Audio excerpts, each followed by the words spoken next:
अब इसे कहते हैं हवन करते ही हाथ जलना। अब आरंभी नायरा का भला चाहती थी और इसीलिए उसने ये बात पुलिस तक पहुंचाई, लेकिन पुलिस आई तो विश्वास सासू माँ ससुर जी के साथ साथ आरंभी को भी हथकड़ी लगा दी। लेकिन थैंकफुली नायरा की जो कॉन्शियस है ना, वो बिल्कुल सही जगह पर है एंड शी स्टूड बाय आरंभी जस्ट एज आरंभी नायरा के साथ डटकर खड़ी थी। ये चेक आपने साइन किया था? आप सभी को गिरफ्तार किया जाता है। You are all under arrest. Arrest करिए। उन्होंने तो दोनों फैमिलीज को रोकने का ट्राई किया, वही एक है जिन्होंने दहेज लेने से मना किया। मैं अपनी एफआईआर में उनका नाम नहीं देना चाहती।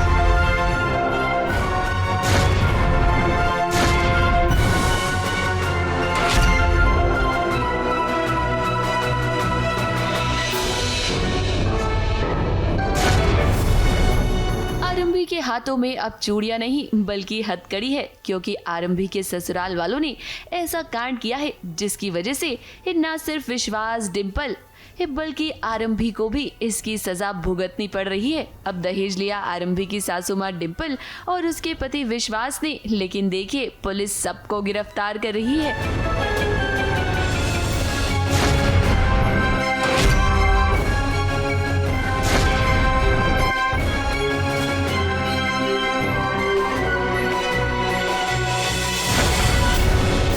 तो इतना बड़ा मतलब इंसल्ट, वैसे ही डिंपल कहती रहती है कि हम इतने इज्जतदार लोग हैं और सबके सामने, मीडिया के सामने पुलिस आ गई घर के अंदर, जो कभी नहीं हुआ था, जो कभी सोचा भी नहीं था। वो बच्चा विहान है, उसको भी पता चल गया कि इतना बड़ा हंगामा हो गया घर के अंदर, पुलिस आ गई। तो ये तो सही बात नहीं है। और जब इज्जत पे बात आती है ना, तब तो वार करना बहुत ज़रूरी होता है। अभी आई एम जस्ट वेटिंग कि डिंपल अब आरंभी को किस तरह से सबक सिखाने वाली है। इस सबके सामने पुलिस ने ये साबित कर दिया है कि नायरा के परिवार से दहेज के 100 करोड़ रुपए लिए हैं आरंभी के ससुराल वालों ने। ऐसे में उन्हें सजा तो अब मिलकर रहेगी। आप लोग ये जरूर सोच रहे होंगे कि भाई इसमें आरंभी की क्या गलती है, तो यही बात डॉक्टर मनमीत ने नायरा को बताई, जिसके बाद नायरा ने पुलिस से रिक्वेस्ट की कि आरंभी को वो छोड़ दें। आरंभी तो बच गई है, लेकिन उसके ससुराल वाले अब नहीं बचेंगे।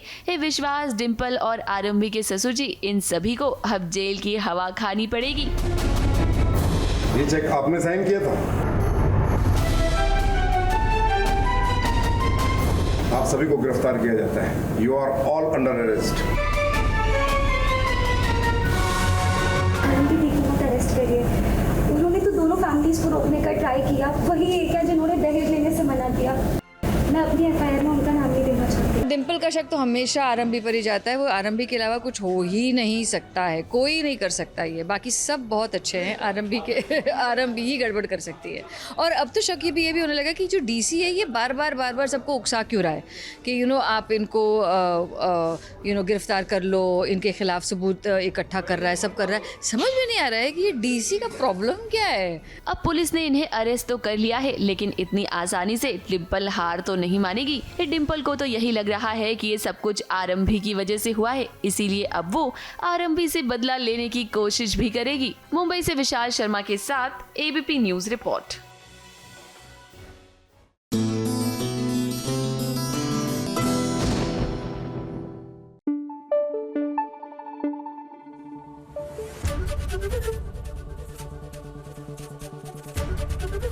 एबीपी न्यूज आपको रखे आगे।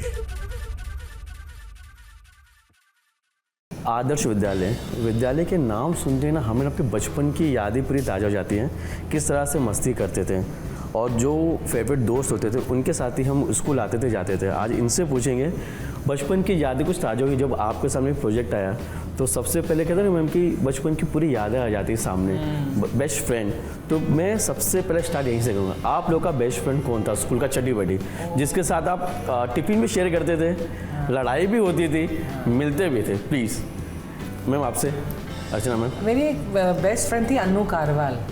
एंड ऐसा होता है कि आप एक साथ रहते हैं, इतना रहते हैं कि आप एक दूसरे के जैसे दिखने भी लगते। तो हम दोनों ना मतलब लिटरली बहनें दिखने लगी थी।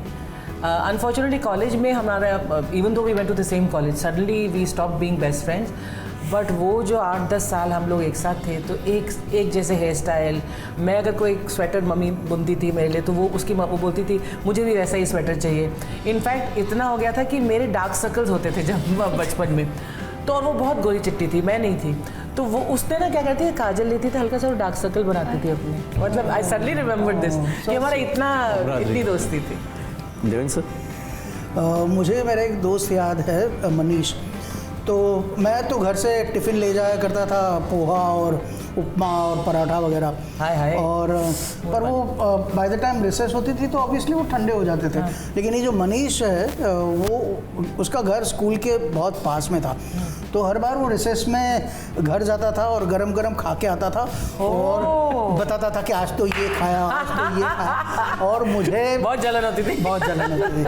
फिर एक बार जब उसे पता चला कि मेरा भी कुछ इरादा है तो वो मुझे अपने घर ले गया था और मुझे भी उनकी मम्मी ने अपने हाथों गरम गरम खाना खिलाया था। तो that's the best memory I can have. यार मेरे स्कूल बहुत बदले मैंने, मुझे अभी याद नहीं आ रहा कौन था मेरा दोस्त, क्योंकि बचपन से लेकर के ऐसा कोई दोस्त केंद्रीय विद्यालय तक है। हाँ हाँ, केंद्रीय विद्यालय था क्या? नहीं, फादर जो है वो ट्रांसफर पोस्टिंग पे जाते थे तो इसलिए वो अलग अलग थे। तो मुझे याद है एक था राजू राम नाम था उनका। He used to be my, we used to go to school together ना, मुझे याद है। और एक बार उसने सुसु कर दिया था पैंट में, बिकॉज वो पीरियड में वो अलाउ नहीं करते थे। तो मैं उसको पूरा पीछे छुप जा, मैं चल के आगे चलता हूँ। इतना मुझे याद है। आई हैव 2 बेस्ट फ्रेंड्स जो अभी तक हैं। I am from army public school, हमारा नाम भी ऐसा है, अंबाली प्रसन्ना साक्षी, सो APS। ओहो, APS तो मेरे इनिशियल्स हैं। सो इनके साथ मेरा बहुत अच्छा बॉन्ड है, स्पेशली विद साक्षी की मेरे घर के पास रहती थी। तो जब भी मेरे घर पे लड़ाई होती थी तो मैं बोलती मैं घर छोड़ के जा रही हूँ, और मैं अपने बैग में अपने सारे स्कूल के बुक्स पैक करके, अपनी यूनिफॉर्म पैक करके, कुछ होता भी नहीं था उस टाइम पे, बुक्स और यूनिफॉर्म, तो मेरे पीछे पीछे घर वाले भागते थे कहाँ जा रही है, कहाँ जा रही है। फिर उनको पता होता था घर छोड़ के कहाँ जा रही होगी। मैं साक्षी के घर पहुँच जाती थी और वहाँ जाके मैं डिक्लेयर कर देती थी कि आज मैं यहीं रुकूँगी। आंटी को पता होता था, वो दोनों मम्मी और वो दोनों सॉर्ट कर लेते थे कि हाँ यहाँ भाग के आई है। सो मैं वहाँ जाती थी, फिर उसका भाई मुझे वापस घर ड्रॉप करने जाता था, फिर सुला कर आता था, और फिर हर बार लड़ाई में मैं घर छोड़ के वहाँ पहुँच जाती थी। सो ये ऐसी फ्रेंडशिप है और अभी भी ऐसी ही है।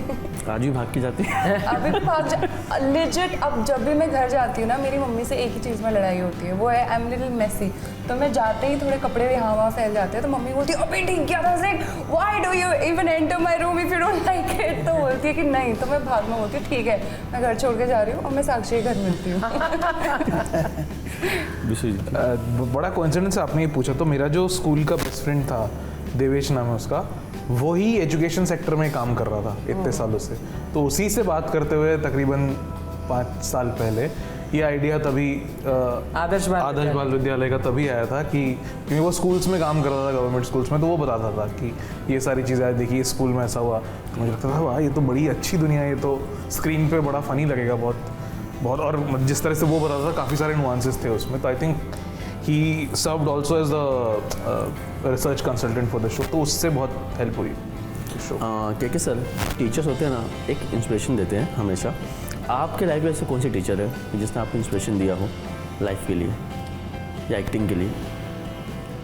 एक्टिंग के लिए यार ऐसा मैं स्पेसिफिक तो बता नहीं सकता यार, इवॉल्व होता रहा, लेकिन टीचर्स का कंट्रीब्यूशन में उसको ऐसा कुछ याद नहीं आ रहा मुझे, सॉरी।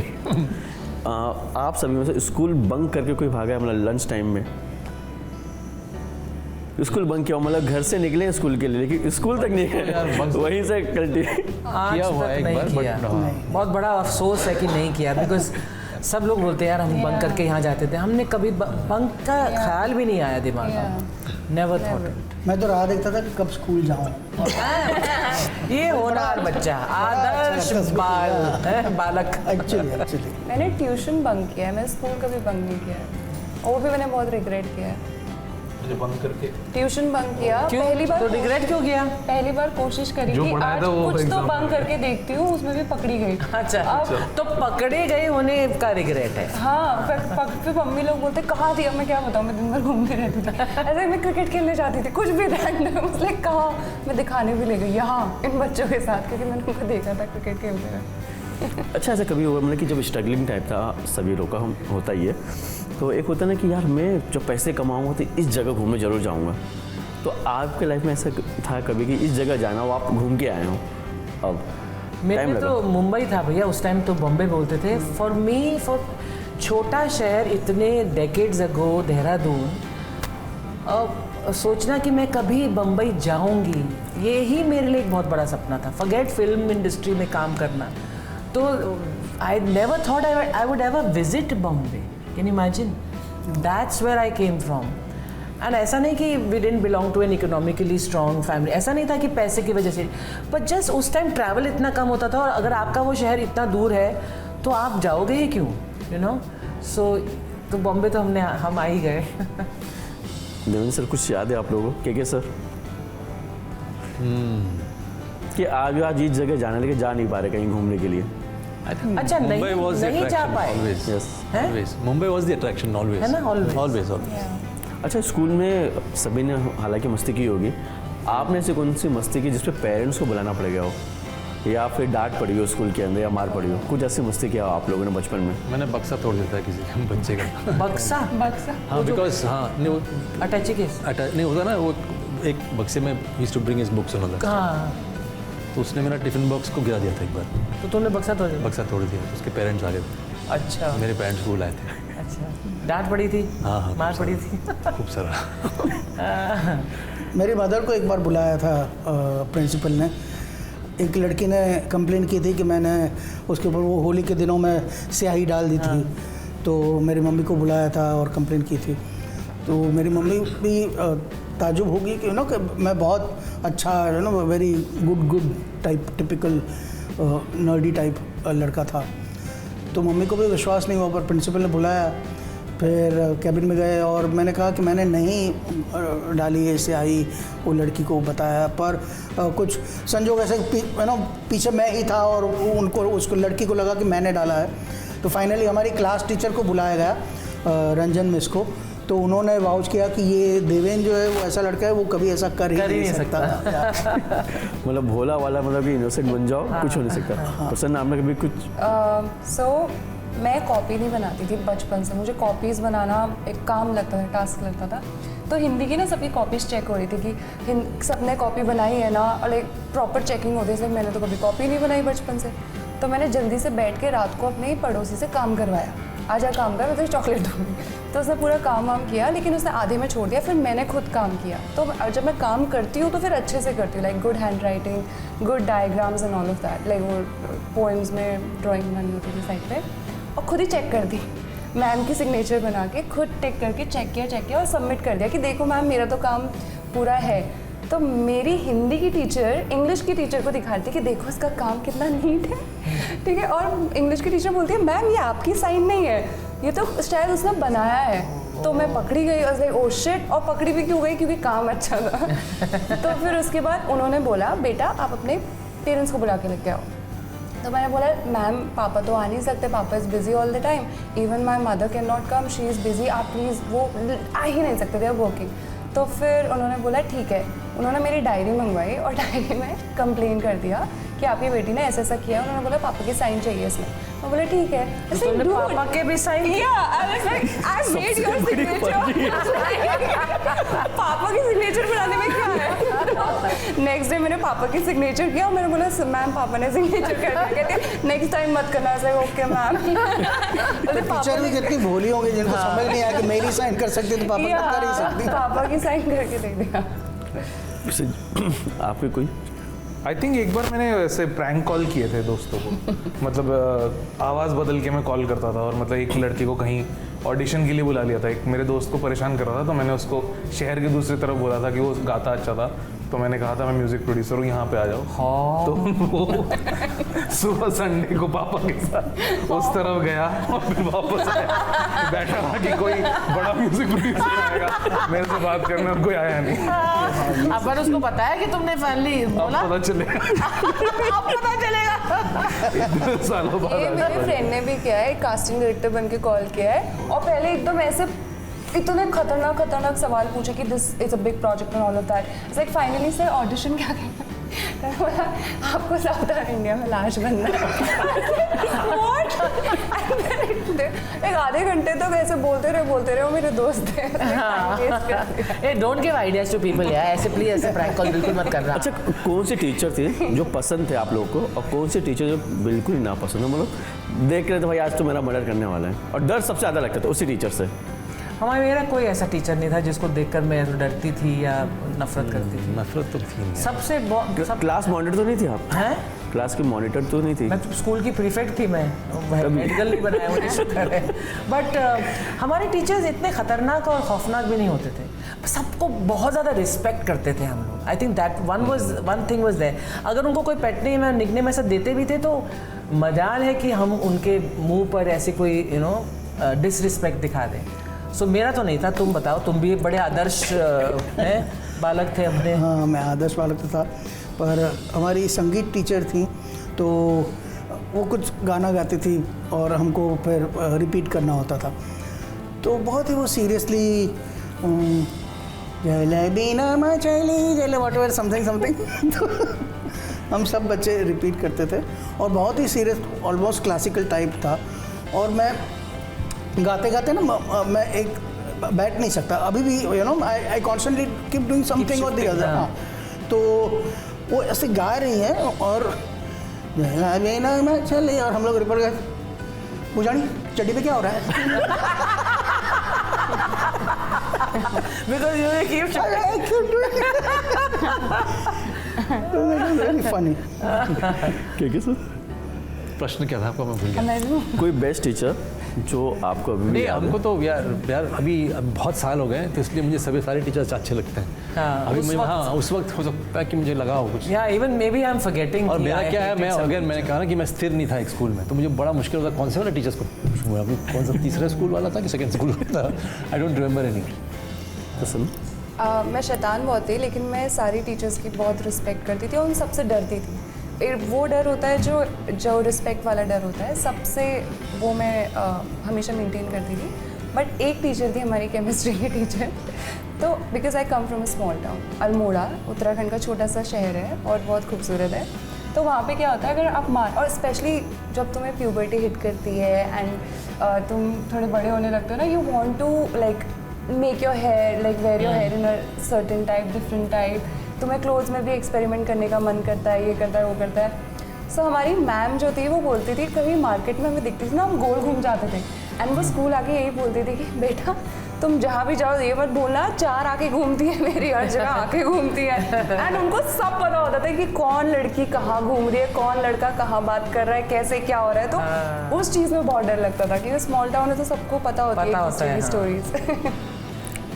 ऐसे बहुत सारे टीचर्स थे, अभी जो बोल रहे तो मुझे याद आ रहा है एक देवी, तो मारेगा नहीं टीचर आप? नहीं, ऐसे एक देवी मैम याद आ रही जो बायो पढ़ाती थी।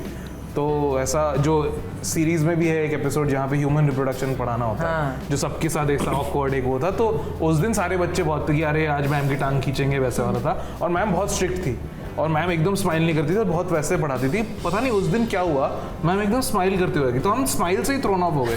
पूरा क्लास ऐसा हुआ कि अरे क्या हो गया मैम, ये तो हंस रही है। और इतने प्यार से उन्होंने वो पढ़ाया। अच्छा, क्या हमें लगा अरे ये तो सही से पढ़ा रहे हैं, सवाल वो पूछ रहे थे, बहुत कॉन्फिडेंटली जवाब दे रहे थे। और फिर हमें लगा शायद मैम बदल गई और अगले क्लास में वापस से वही फिर तो मतलब ये फसाड, ये परफॉर्मेंस था उनका कि भाई ये लोग पूछेंगे कुछ ट्रिक करेंगे तो मैं कुछ अलग करती हूँ। तो thank you so much, thank you so much sir.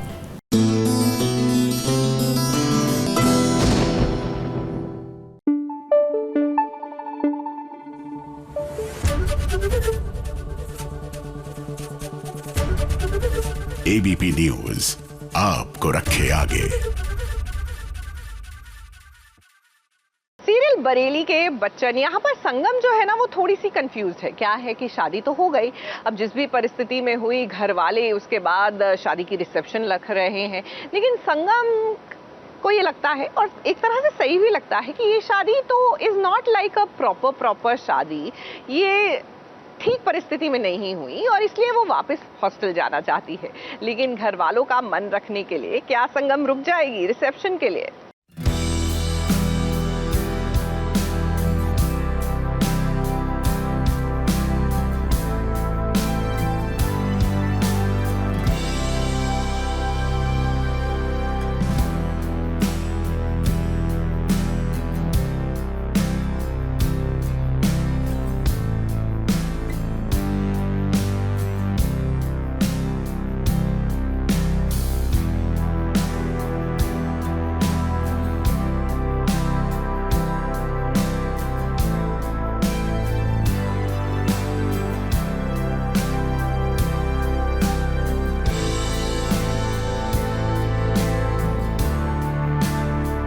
Krishna बन गया जेंटलमैन, वो भी सूट वूट पहनकर। आज किसी को यकीन नहीं हो रहा है कि ये कृष्णा है, क्योंकि कभी किसी ने इस अवतार में उसे देखा नहीं। ऐसा लगता है कि कृष्णा ने पूरी जमा पूंजी अपने कोट पैंट पर ही खर्च कर दी है। कृष्णा और संगम का आज रिसेप्शन है, जिसके लिए वो तैयार हुआ है, मगर यहाँ तो संगम घर छोड़ने पर आमादा हो गई है। वो इस घर से हॉस्टल में जाना चाहती है रहने के लिए। संगम को लगता है कि शादी जब झूठी हुई है, तब भला रिसेप्शन किस बात की हो रही है। अब बात ऐसी हुई, रिसेप्शन रख दिया है भाइयों ने, मतलब बोल कोई ढंग से पा नहीं रहा है, कोई रिसेप्शन बोल रहा है, कोई रिसेप्शन बोल रहा है, कोई रिप्रेशन बोल रहा है, लेकिन रख दिया है लोगों ने और बताया किसी को नहीं। और संगम जी को मैं कोशिश कर रहा हूँ मनाने की कि आ जाइए बाहर, सब पूरा मोहल्ला आया हुआ है, सबके सामने बेइज्जती ना हो जाए, थोड़ा आके स्टेज पे खड़ी हो जाइए। लेकिन संगम जी बोल रही है तो मैं करूँगी नहीं, तुम सबको बताओ कि हमारी शादी नकली है। तो मैं तो फंसा हुआ हूँ पूरा अभी। झूठ की बुनियाद पर कोई रिश्ता नहीं होता कृष्णा बाबू, ये बात तो आपको समझ जानी चाहिए। संगम तो अपनी जगह बिल्कुल ठीक है, मगर इस हालत में कृष्णा का भाई गंगा और आरती बस ये चाहते हैं कि किसी तरह संगम रुक जाए, वरना इनकी तो अड़ोस पड़ोस में बहुत बड़ी बेइज्जती होगी। गंगा भैया के अंदर ना माँ का बहुत बड़ा अंश है। जैसे हमारे अंदर पापा का खुरापाती जीव मेरे अंदर आ गया, वैसे माँ का जो ममता है वो गंगा भैया के अंदर चली गई। तो खुश हो रहे हैं कि छोटे भाई की बहू आ गई, मतलब उसकी दुल्हन आ गई है। और बम फूटा नहीं अब तक उनके सामने, लेकिन बम तो फूटता ही है। आरती समझाने की कोशिश भी करती है, मगर संगम नहीं समझना चाहती। वैसे सीरियल गंगा माई की बेटियां में गंगा मैया और सीरियल बरेली के बच्चन में गंगा भैया, दोनों का दिल बड़ा ही मुलायम है। अब अपने भाई के खातिर गंगा भैया जरूर संगम को कन्विंस कर लेंगे। कृष्णा इस वक्त बहुत ज़्यादा टेंशन में है, क्योंकि संगम घर में रहना नहीं चाहती है, क्योंकि जैसे कि आप जानते हैं कि झूठी शादी हुई है और संगम यहाँ से निकलना चाहती है। और कृष्णा ने हम सबको ये बोल रखा है कि ये आपकी बहू है, यानी कि इस घर की नई दुल्हन है। तो उस डायलेमा में है कृष्णा कि क्या करे, तो इसलिए वो काफ़ी अपसेट है। संगम और कृष्णा का रिसेप्शन होगा ही, क्योंकि तभी तो मजा आएगा आगे की कहानी में। मगर जो भी आगे की अपडेट होगी वो हम आप तक जरूर पहुंचाएंगे। मुंबई से स्नेहिल यादव के साथ एबीपी न्यूज रिपोर्ट।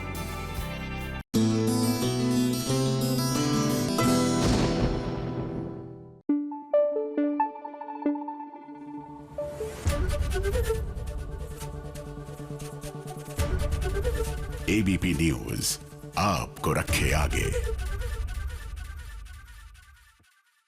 सीरियल इश्क जुनूनी में लीजिए अपने इश्क मोहब्बत प्यार की कुर्बानी देने के लिए तैयार है रूहानी, और इसीलिए गौतम से शादी करने का ऐलान कर दिया है। अब ये सुनकर गुरु तो totally he has lost it, and rightfully so. उसको समझ ही नहीं आ रहा कि रूहानी ऐसा कर रही है तो क्यों।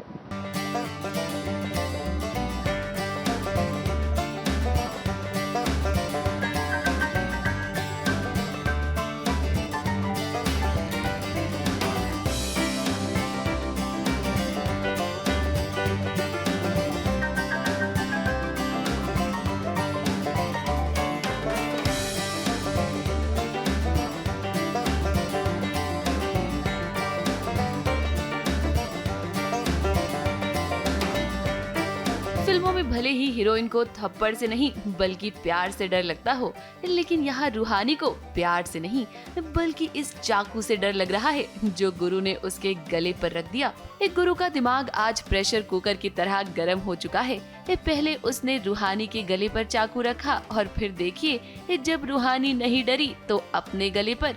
अब आप लोग सोच रहे होंगे कि गुरु इस तरह का बर्ताव क्यों कर रहा है, तो वो क्या है कि रूहानी ने गुरु से अपने सारे रिश्ते नाते तोड़ दिए हैं। रूहानी ने ये बोल दिया है कि हम मिस्टर जी को पसंद करते हैं, तो उससे गुरु बहुत डिस्टर्ब हो गया है क्योंकि गुरु बहुत प्यार करते हैं रूहानी से।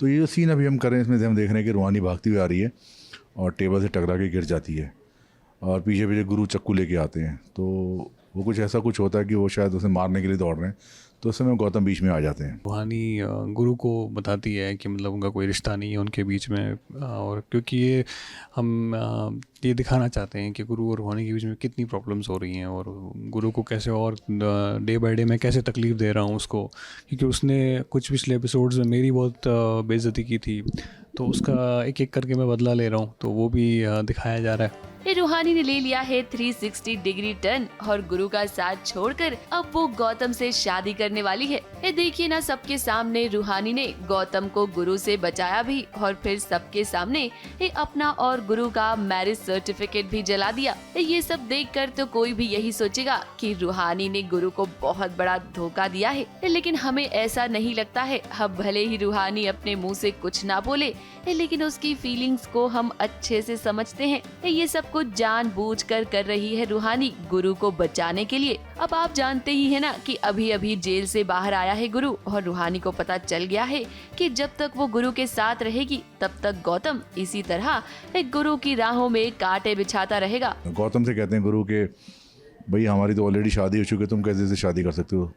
तो रूहानी फिर मैरिज सर्टिफिकेट लाती है, उसको जलाती है, कोशिश करती है जलाने की, फिर तेजू आ जाती है। तो ये कुछ एक ड्रामा चल रहा है जिसमें कहीं ना कहीं रूहानी, मुझे जो लगता है जो लास्ट जो हमने सीन शूट किए हैं कि रूहानी शायद एक सेक्रीफाइस कर रही है, जैसे गुरु को जेल से बाहर निकाला है गौतम को कॉन्फिडेंस में लेके, तो यही कुछ चक्कर चल रहा है। लेकिन असलियत क्या है ये कोई कुछ नहीं जानता। हम भी शॉक्ड में कि भाई जो कल तक हमारी नाक में दम किए हुए थी, जो कल तक जो है गुरु के लिए लड़ रही थी, वो आज अचानक कैसे पलट गई। टीवी की बहुओं की तरह अब यहाँ रूहानी भी बहुत बड़ी कुर्बानी देती हुई नजर आ रही है गुरु के लिए, इसीलिए तो वो अब गौतम के साइड हो गई है। अब देखना ये होगा कि इन सब के बीच रूहानी गुरु को कैसे संभालेगी। मुंबई से कैमरामैन सुजीत मिश्रा के साथ एबीपी न्यूज रिपोर्ट।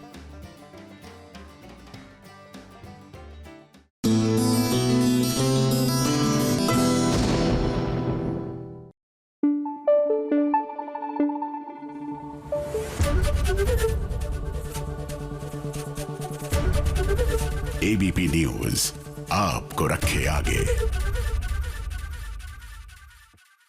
उफ, ये मजेदार सा मौसम। यहाँ पर आज बारिश तो नहीं हो रही, लेकिन मुंबई में झमाझम बरसात हो रही है और इस झमाझम बरसात का आनंद मुझे लगता है कि जगधात्री भी लेना चाहती है। तभी तो घर वालों का मूड अच्छा करने के लिए बारिश में गर्मा गर्म समोसे, हाय मेरे तो मुंह में पानी आ गया। लेकिन जितनी खुश मैं हो रही हूँ, आई वंडर जगधात्री के ससुराल वाले होंगे या नहीं।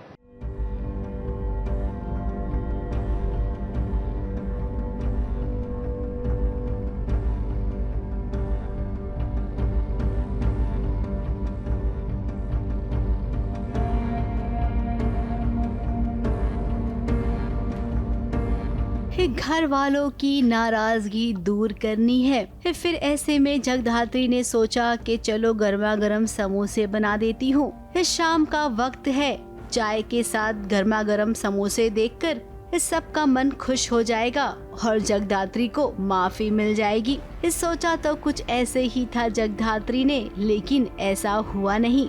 घर वाले नाराज हैं। वो जगधात्री के हाथ से अभी तो फिलहाल कुछ भी खाना पीना नहीं चाहते हैं। अब इसकी वजह है तपस्या। तपस्या ने घर वालों को कुछ इस कदर भड़का दिया है जगधात्री के खिलाफ। वो तपस्या लगा देती है आग फैमिली में।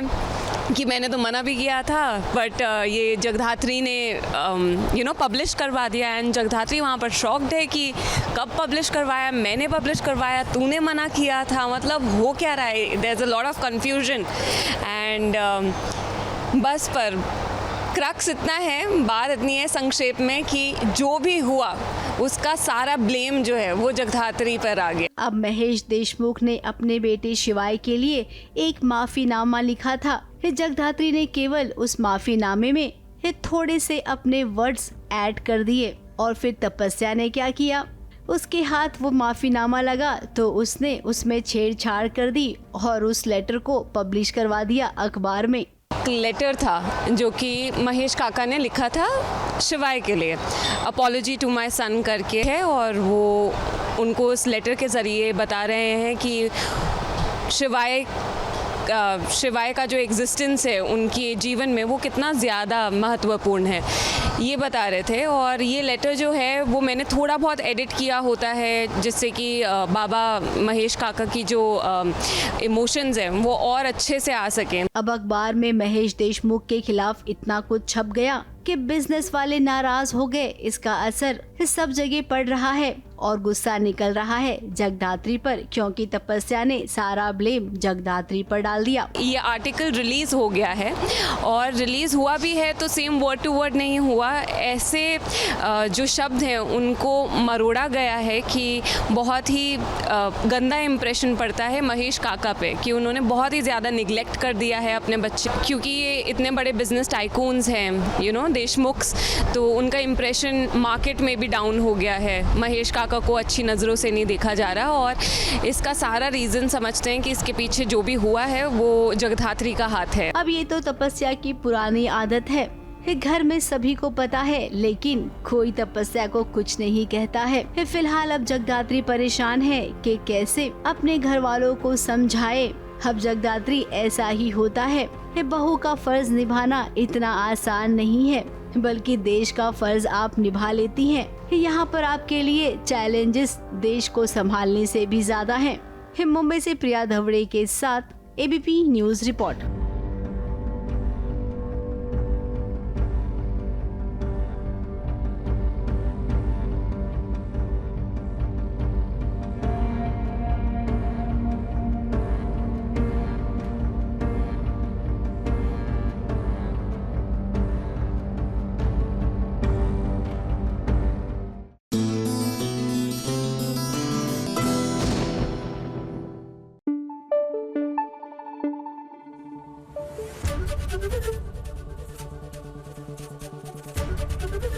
एबीपी न्यूज आपको रखे आगे। अच्छा, बचपन से ही हमारे बड़े बुजुर्ग जो है ना हमें यही सिखाते आए हैं कि जैसा करोगे वैसा भरोगे। मतलब आपके कर्म घूम फिर के आप तक आ ही जाते हैं, लेकिन क्या करें, ये जो मानसिकता है ना इंसान की, ये समझती ही नहीं है। अब लक्ष्मी निवास में राधिका ने खाना बनाया, दादी wanted to spoil the game, तो खाने में कुछ मिला दिया, उल्टी पड़ गई चाल कि वीर खा के बीमार पड़ गया।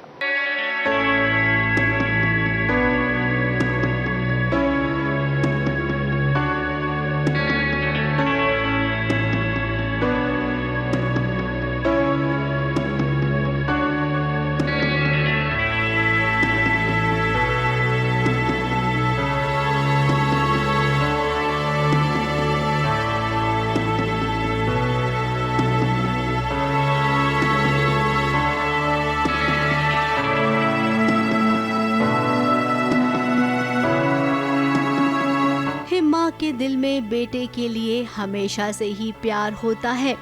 अब बेटे की अगर जान पर बन आई तो माँ को ये बर्दाश्त नहीं होता है। अब देखिए हुआ कुछ ऐसा ही। राधिका ने गुप्त नवरात्रि का भोग बनाया था। अब उसने जो भोग बनाया ना, सभी लोगों ने खाया, किसी को कुछ नहीं हुआ। लेकिन राधिका के लिए जो थाली परोसी गई थी उसमें देविका और दादी ने कुछ ऐसा मिला दिया था जिसको खाते ही राधिका बीमार पड़ जाती। अब राधिका ने अपनी थाली खाई नहीं, वो थाली वीर ने खा ली, जिसकी वजह से वीर की तबीयत खराब हो गई। देखिए उसका चेहरा जरा। अब एक माँ का दिल तो घबरा गया। क्योंकि यहाँ पर वीर की माँ जानती थी कि दादी ने राधिका की थाल में एक कुछ मिला दिया है। अब वीर की माँ को दादी को रोकना चाहिए था, लेकिन राधिका से नफरत इतनी है वीर की माँ की कि वो रोक नहीं पाई। अब इसका नतीजा ये हुआ कि वीर बीमार पड़ गया, उसकी हालत खराब हो गई। अब यहाँ पर वीर ने अपनी माँ की आंखें खोल दी कि माँ इतनी नफरत ना करो। वीर की तबीयत ख़राब हुई और किस तरीके से वीर ने दादी को और अपनी माँ को, दोनों को ही ये चीज़ कन्फ्रंट करी कि अचानक से ऐसे कैसे हो गया कि 9 औरतों ने खाना खाया और उनकी तबीयत ठीक है, लेकिन सिर्फ मेरी तबीयत ख़राब हुई, और जबकि वो थाली राधिका जी के लिए परोसी गई थी। तो कहीं ना कहीं वीर इज़ वेरी स्मार्ट तरीके से अपनी दादी को कन्फ्रंट किया और उसके बाद फिर अपनी मम्मी को भी एक जिसे कहते हैं ना कि वार्निंग समझ लो, या शायद अपनी माँ की आंखें खोल दी उसने। जब दादी और देविका पकड़ी गई, तब दादी ने क्या किया, सारी जिम्मेदारी देविका पर डाल दी। अब देखिए, दूध का दूध और पानी का पानी हो गया। माता रानी ने ये साबित कर दिया कि राधिका ने कुछ भी गलत नहीं किया था। अब राधिका एक सर्वगुण संपन्न बहू है। अब ये बात वीर की माँ को भी माननी पड़ेगी। हालांकि नलिनी ने भी देखा है कि राधिका किस कदर इस सब कुछ अच्छे से करती है। कहीं ना कहीं धीरे धीरे कम हो रही है। वीर बार बार राधिका की अच्छाइयाँ नलिनी के सामने लेके आ रहा है, उसकी काबिलियत उसके सामने लेके आ रहा है, जिसे देखकर नलिनी धीरे धीरे उसकी तरफ उसका झुकाव बढ़ता जा रहा है। उसकी अच्छाइयाँ नज़र आ रही हैं, उसके गुण नज़र आ रहे हैं। तो आई थिंक ये जो टाइम है, ये नलिनी के भावनाओं का ट्रांजिशन टाइम है। अब धीरे धीरे सास बहू के बीच की जो दूरियां थी वो मिट जाएगी, वो भी वीर की वजह से। और अब रही बात दादी की, तो दादी का तो कुछ नहीं हो सकता है, हम तो बस यही कहेंगे। मुंबई से कैमरामैन सुजीत मिश्रा के साथ एबीपी न्यूज रिपोर्ट।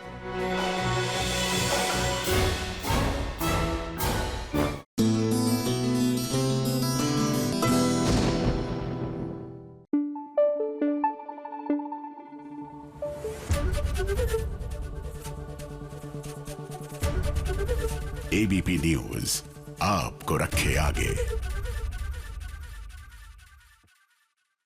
अच्छा, कई बार ऐसा लगता है कि आपके मुताबिक कुछ भी नहीं हो रहा और हमेशा परिस्थिति ऐसी ही रहेगी। ऐसा नहीं होता। देखिए, रात के बाद सवेरा तो होता ही है, तो कुछ वक्त हो सकता है कठिन समय चले, लेकिन इवेंचुअली सब कुछ ठीक होगा। अब महादेव एंड सन्स में आई एम श्योर विद्या भी यही सोच रही होगी कि मेरा तो बुरा वक्त ही चल रहा है, क्योंकि मोगरा ने उसके पापड़ का बिजनेस जो ठप कर दिया है, और अब तो पुलिस भी आ गई है विद्या को अरेस्ट करने।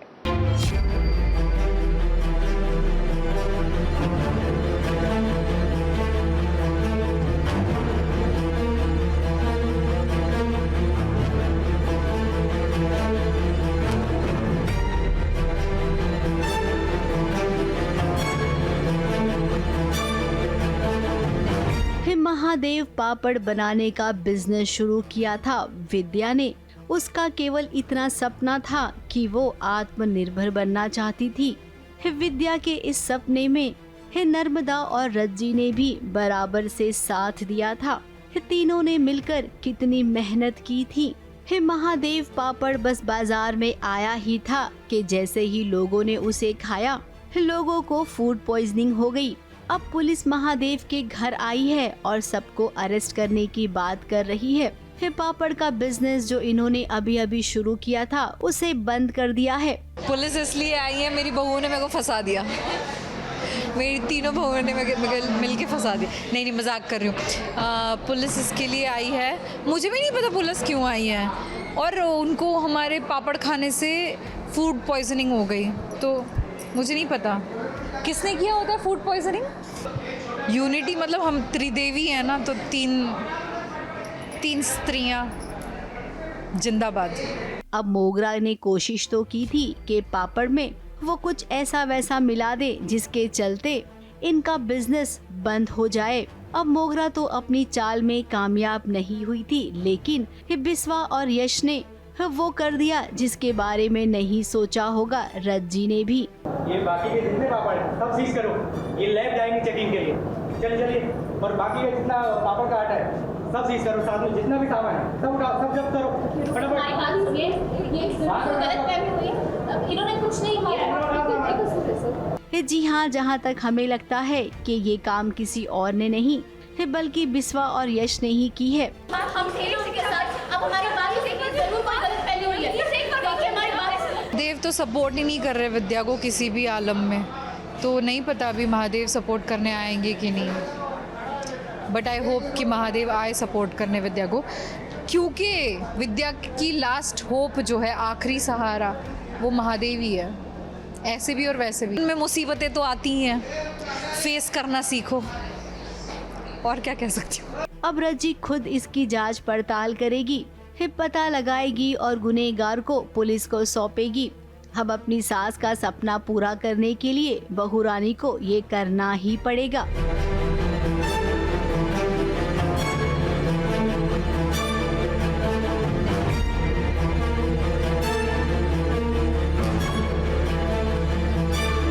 मुंबई से प्रिया धवड़े के साथ एबीपी न्यूज रिपोर्ट।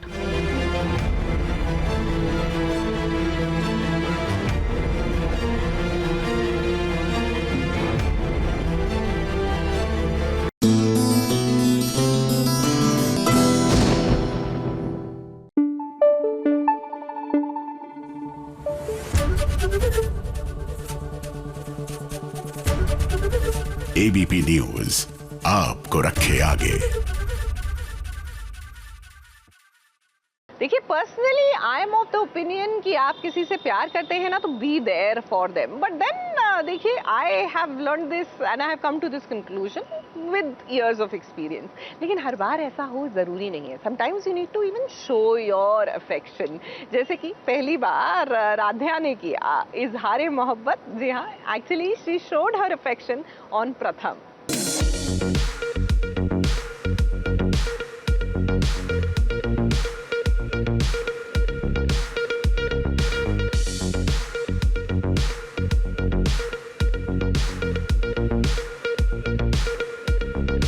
राध्या और प्रथम का रोमांस अब खत्म होने का नाम नहीं ले रहा, बल्कि दिन ब दिन बढ़ता जा रहा है। प्रथम अकेले रूम में बैठा है क्योंकि उसका गला दर्द हो रहा है। तब राध्या उसके लिए शहद लेकर आती है ताकि प्रथम के गले को आराम मिल जाए। पर यहाँ प्रथम को शरारत सूझती है। वो राध्या से कहता है कि वो पहले उसके गालों पर किस करे। प्रथम को लगता है कि राध्या नहीं करेगी, पर उसका उल्टा हो जाता है।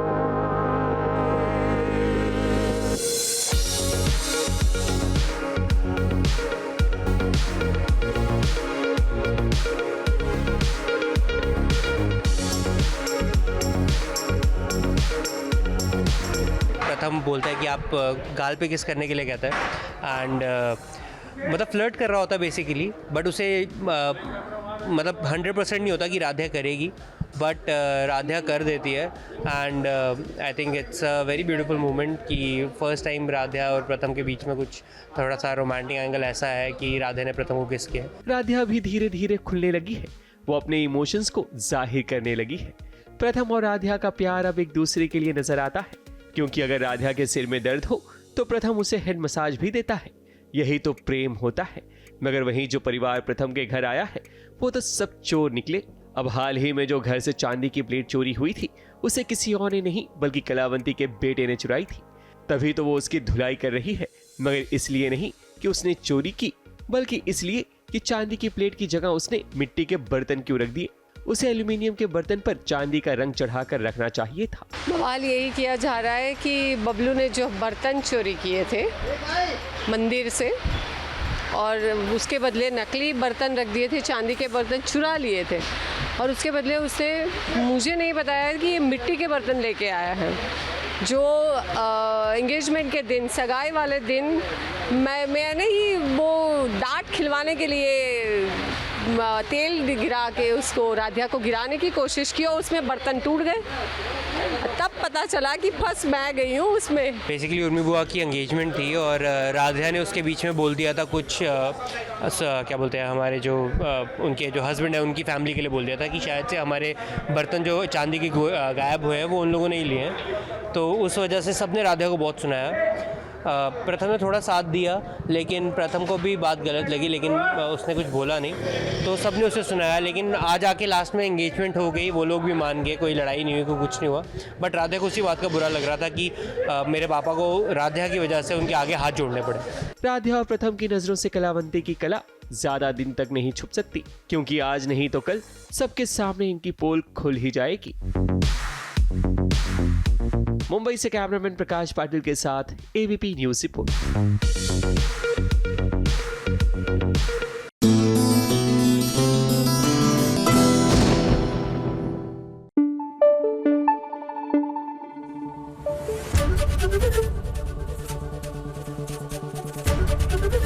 एबीपी न्यूज आपको रखे आगे। श्री कृष्ण ने कर्ण को कहा था कि भाई क्योंकि तुम्हें लगा कि तुम्हारे जीवन में सब कुछ गलत हो रहा है, क्योंकि siding with the wrong people, अगर देखते कि तुमसे बुरे परिस्थिति में कितने लोग हैं, then you would have decided कि नहीं, मेरी लाइफ में सब कुछ बुरा नहीं है, और जो बुरा है उसको आप खुद मेहनत करके ठीक कर सकते हैं। बहरहाल परशुराम एंड सन्स की बात करते हैं, इतना ज्ञान दे दिया है मैंने। यहाँ पर परशुराम भी करण और कबीर के सामने घुटने नहीं टेकने वाले हैं।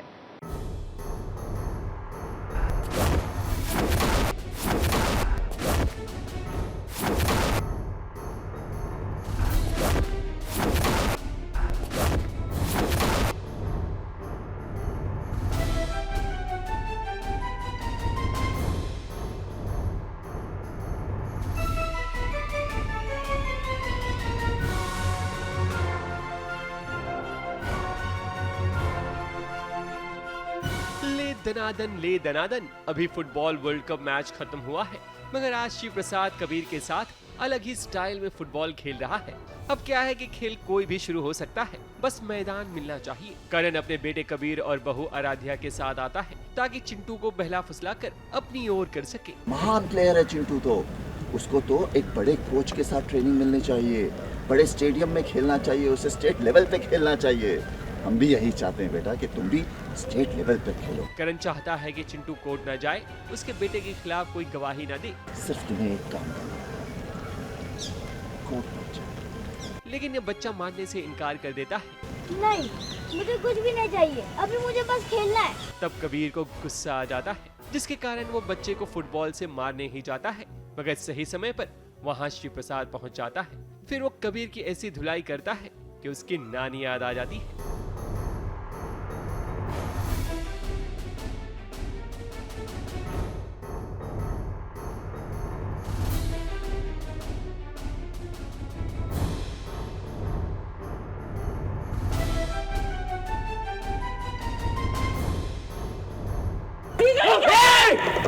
कौन जीजू? किसका जीजू? कहाँ का जीजू? ये मेरा बेटा है।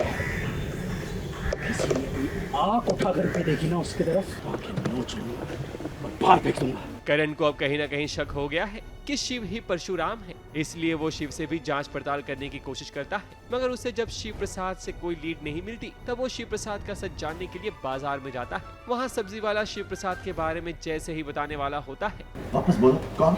तभी शिव प्रसाद दूर से ही इशारा कर देता है कि वो कुछ भी ना बताए। मुझे कुछ नहीं पता सर। करण और कबीर को जब कुछ पता नहीं चलता तो वो लोग चले जाते हैं, और तब शिव प्रसाद आकर सब्जी वाले को बताता है कि वो मुंबई स्पेशल ब्रांच से है। मुंबई स्पेशल। जिसके बाद वो शिव को सल्यूट करता है। अच्छा लगता है कि जब एक एंटागनिस्ट भी स्मार्ट हो, वो समझता है कि नहीं कुछ तो हो रहा है, ये कौन है परशुराम, कहीं शिव ही तो नहीं है। तो वो डाउट दूर करने के लिए वो यहाँ आए हैं, क्योंकि उन्होंने लास्ट में फ़ोन रखते रखते नाम सुन लिया था। जो भाजी तरकारी ले रहा था परशुराम, उसमें नाम शिव सुन लिया, क्योंकि शिव के किसी दोस्त ने बुला लिया, तो तभी शिव ने फ़ोन भी काट लिया था। तो उसे बोला ये नाम शिव सुना, कौन सा मार्केट अगल बगल में है जो इसके चौल के है, तो इसी मार्केट में जाके देखते हैं। वहाँ मारपीट तो हुई थी, परशुराम ने मारपीट भी की है, तो ज़रा एक बार जाके देख लेते हैं। तो पूछताछ कर रहे हैं, तो पूछताछ करते वक्त तो पीछे से जो उसके ये जो मार्केट के जो लेन देन करने वाले जो होंगे, शॉपकीपर्स होंगे, वो दूर से ही उनको मना कर रहा है, नहीं डोंट से एनीथिंग। और वो देख रहे हैं, वो समझ रहे हैं कि शिव ऐसा क्यों कर रहा है। बाद में जब बोलने वाले होते हैं वो गन दिखा देता है कि डोंट, तो वो ठेले के नीचे से ही गन दिखा रहा है। तो वो समझ जाते हैं कि कुछ तो गड़बड़ है, शिव के हाथ में गन कहाँ से आई है, इट्स बेटर टू नॉट से। परशुराम का सच आज नहीं तो कल बाहर आएगा ही, उसे शिव प्रसाद कितना भी छुपाने की कोशिश करे। मुंबई से शिवानी सिंह के साथ एबीपी न्यूज रिपोर्ट।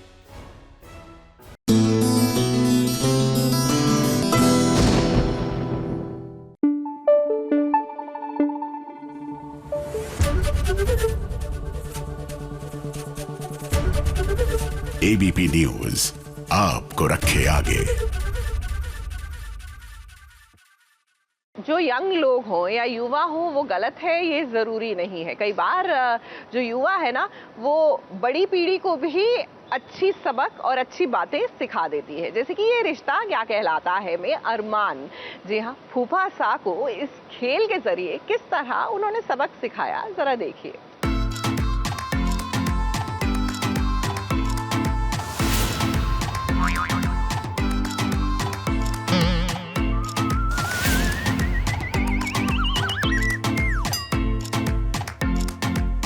अरमान ने बना दिया फूफा सा को जोकर और चुन चुन के लिया उनसे बदला अभीरा की बेइज्जती का। ये फूफा सा ने अरमान और अभीरा को इतना परेशान किया है तो भाई अब उनके बुरे दिन शुरू हो गए हैं। अभीरा जब से फर्म की एमडी बनी तब से ही फूफा सा उसे खरी खोटी सुनाने में बिल्कुल भी पीछे नहीं रहते। और अब देखिए एक खेल खेल में उनके साथ कितना बड़ा खेला हो गया। संजय जी अभीरा को बहुत इंसल्ट कर रहे थे, ये दिखाने की कोशिश कर रहे थे कि अभीरा एक अच्छी एमडी नहीं है, वो फर्म नहीं चला सकती, और कहीं ना कहीं सबके सामने उसका मजाक उड़ा रहे थे। तो गेम में अरमान ने उनसे बदला लिया, उनको रियलाइज़ करवाया कि उनकी थिंकिंग कितनी गलत है एंड उनके फेस पे स्टिकर्स लगा दिए, और उससे वो गुस्सा होने के बाद उन्होंने फ़ोन फेंक दिया, तमाशा किया जो वो हर बार करते हैं। But like always Arman was not ready to take any nonsense from him, और अरमान ने उनको बहुत ही अच्छे से अपने तरीके से जवाब दिया। फूफा सा को जब पता चला कि अरमान ने उनके साथ क्या किया तो देखिए उनका गुस्सा तो 7वें आसमान पर चला गया। फूफा सा भले ही अभीरा और अरमान को कितना भी सुना ले लेकिन वो अपने बारे में एक भी गलत शब्द नहीं सुन सकते हैं। वैसे अरमान अब चुप नहीं बैठेगा क्योंकि उसे फूफा सा के इरादों के बारे में अच्छे से पता चल चुका है। होना तो नहीं चाहिए कि घर में हम बाहर के मुद्दे ले आए, बट जब घर का ही फैमिली बिजनेस हो तो आई थिंक वो लाइन कहीं ना कहीं ब्लर हो जाती है। तो ऐसा ही है कि अभीरा एमडी बन गई है, अरमान भी उसके सपोर्ट में, he is also handling the firm, Sanjay ji is also there. तो उनका ऐसा है कि बोर्ड मीटिंग में कुछ लोग हैं जो छुट्टियां करते हैं, रीज़न है कोई सिंगल मदर है, कोई ओल्ड है, किसी की हेल्थ का इशू है। तो फूफा साहब बोलते हैं कि मैंने तो उनको नौकरी से निकाल दिया, ऐसे रोज़ छुट्टी लेंगे कैसे चलेगा। एंड अभीरा का ऐसा है कि ये लोग इतने टाइम से काम कर रहे हैं, इन्होंने अपनी लॉयल्टी, अपनी काबिलियत सब कुछ प्रूव की है। इनको जब ज़रूरत है फर्म की, इनको जब नौकरी की ज़रूरत है तो कोई इमरजेंसी तो हम कैसे निकाल दें। तो उसी चीज़ को लेकर वो बार बार, उनका तो नेचर वैसे ही है ताने कसना, क्योंकि कोई तो एक फूफा हमें चाहिए मुंह फुलाने के लिए, तो उनका मुंह फुला ही रहता है। तो हम गेम खेल रहे हैं तो यहाँ पे भी उनका थोड़ा सा मूड ऑफ है एंड वो ताने सुना देते हैं। अरमान ट्राइज़, बट फिर एंड में अरमान फिर जवाब दे ही देता है क्योंकि वो इतना नहीं सुन सकता अभीरा के लिए। गेम में सारे जो फैमिली मेम्बर्स थे उनकी फ़ोटो थी और उल्टी रखी हुई थी।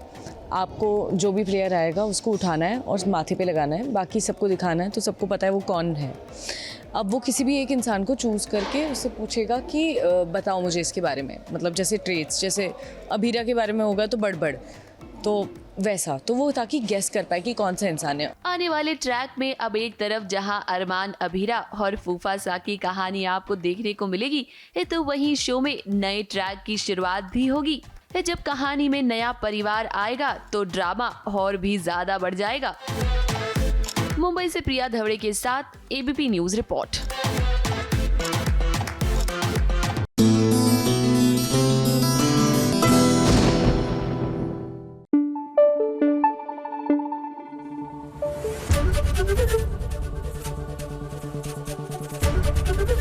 एबीपी न्यूज आपको रखे आगे।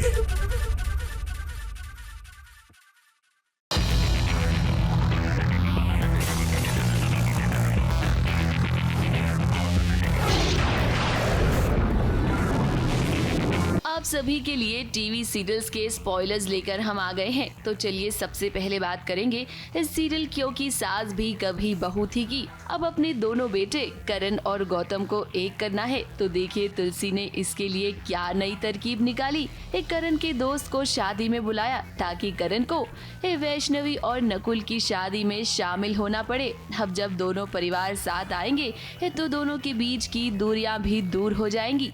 वही बात करें अगर सीरियल क्योंकि रिश्तों के भी रूप बदलते हैं कि तो अब अंगद और वृंदा बहुत जल्द ही एक दूसरे के आमने सामने आएंगे। वैसे ये प्रोमो देखकर तो आपको ऐसा ही लगेगा कि अंगद और वृंदा का तुरंत ही आमना सामना होने वाला है, लेकिन हम आपको बता देते हैं कि थोड़ा ठहर जाइए।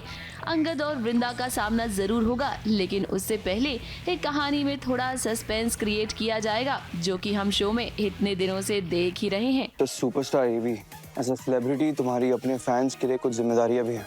आफ्टर ऑल इन्होंने ही तुम्हें स्टार बनाया, पर जो इंसान गाना चुराए, जिसने आज तक सिर्फ एवी का गाना सुना है ना, अब एवी का गुस्सा भी दिखेगा। इसको मैं छोड़ूंगा नहीं आज।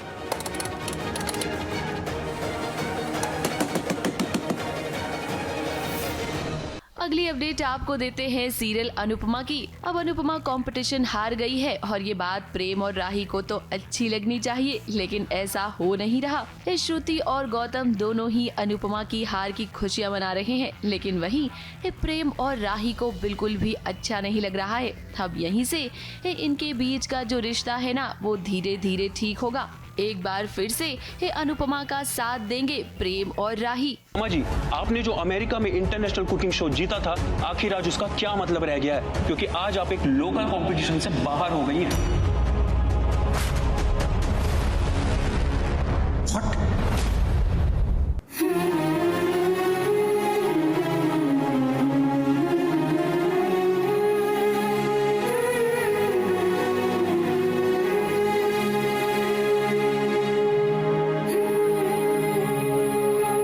बात करते हैं सीरियल सहर होने को है कि सहर ने कर दिया माहिद से प्यार का इजहार। जी हाँ, सीरियल में आप देख रहे थे कि माहिद सहर को दोबारा पाने की कोशिश में लगा हुआ था, लेकिन अब जो नया प्रोमो सामने आया है उसमें तो खुद सहर माहिद से प्यार का इजहार करती हुई नजर आ रही है।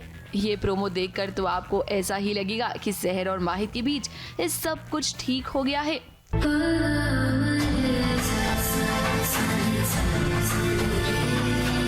माहिद अदनान यासिन, हम आपसे बेइंतहा मोहब्बत करते हैं।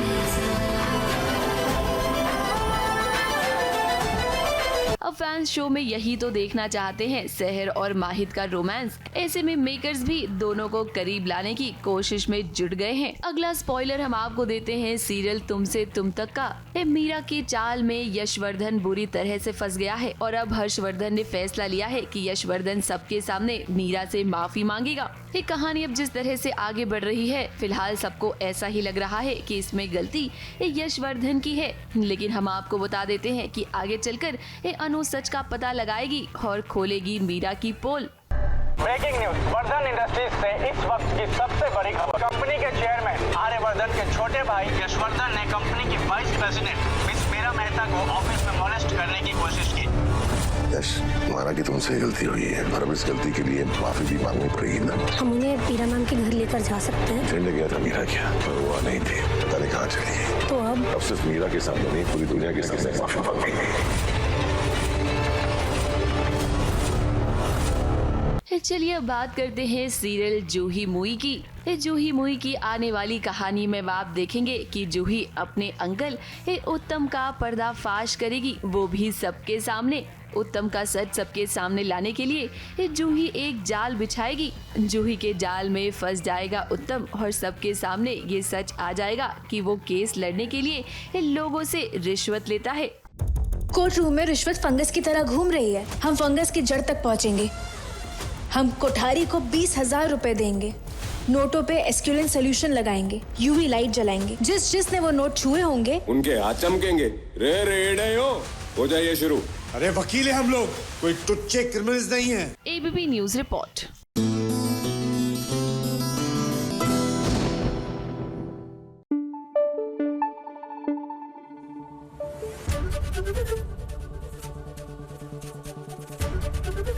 एबीपी न्यूज आपको रखे आगे। में लीजिए, वसुधा और देव का फाइनली जाकर ऑफिशियल वाला गृह प्रवेश हो गया। दूल्हा दुल्हन बनकर किस तरह इनका स्वागत किया जा रहा है घर में, ये तो देखिए। लेकिन क्योंकि ये टीवी की कहानी है तो याद रखिए, अगले ही क्षण यहाँ पर कुछ तो गड़बड़ होगी ही।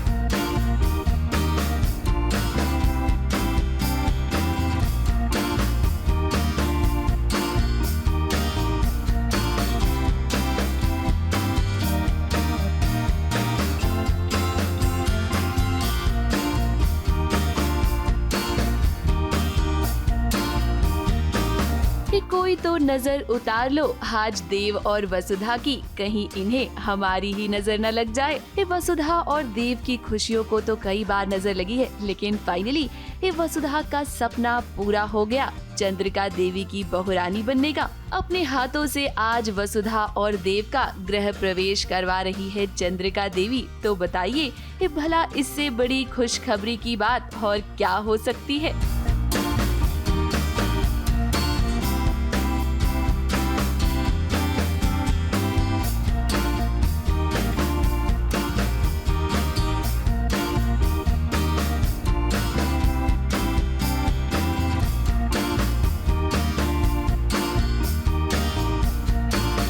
हमारा ब्राइडल लुक है, गृह प्रवेश हो रहा है वसुधा का ऑफिशियली, क्योंकि चंद्रिका सिंह चौहान ने वसुधा को एक्सेप्ट कर लिया है।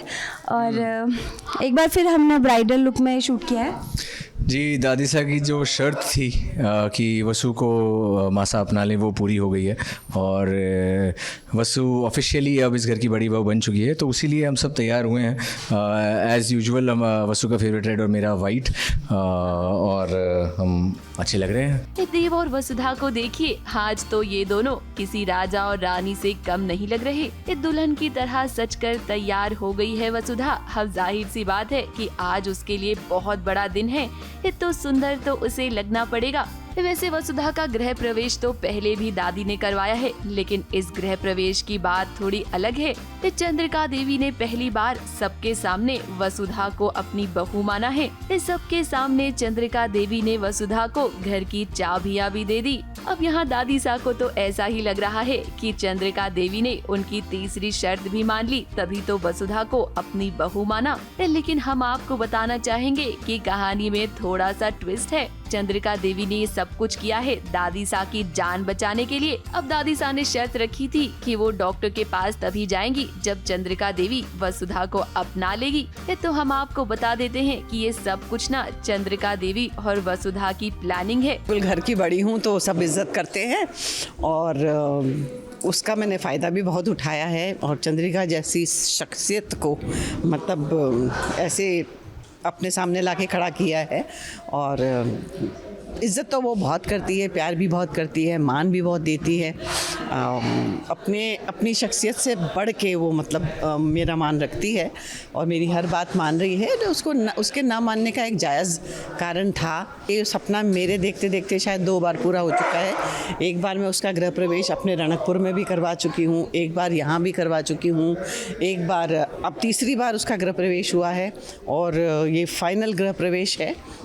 फाइनली चाबी भी मिल गई है मेरे हिसाब से, और फाइनली उसको घर की चाबियां भी मिल गई हैं। वैसे सच तो ये भी है कि चंद्रिका देवी वसुधा से बहुत प्यार करती हैं। वो उसे दिल से अपनी बहू मानना चाहती हैं, लेकिन वो मजबूर हैं। अब फिलहाल सासू माँ और बहू रानी साथ आ गए हैं, तो हमें लगता है कि इनके बीच की जो दूरियां हैं ना, वो भी धीरे धीरे चली जाएंगी। इस सच जब सबके सामने आएगा तो सबको पता चल जाएगा कि चंद्रिका देवी ने ऐसा क्यों किया था। मुंबई से विशाल शर्मा के साथ एबीपी न्यूज रिपोर्ट।